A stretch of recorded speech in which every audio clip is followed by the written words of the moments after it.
अस्सलाम वालेकुम दोस्तों। मैं होम्यो डॉक्टर ज़हीर हूँ। आप मेरा यूट्यूब चैनल देख रहे हैं होम्यो हेल्थ केयर। आज मैं आपको जो मौसम की तब्दीली से होने वाले बुखार हैं या बीमारियां हैं जो गर्मी से सर्दी में जब तब्दील हो रहा होता है मौसम, उस वक्त होती हैं, ख़ासकर बुखार, नज़ला ज़ुकाम और खांसी वगैरह।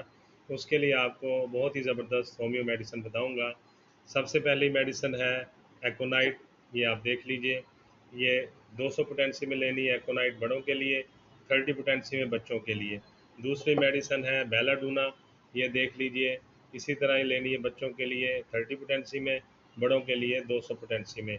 तीसरी मेडिसिन है जेलसीमियम। ये देख लीजिए, ये भी आपने बड़ों के लिए 200 पोटेंसी में, बच्चों के लिए 30 पोटेंसी में।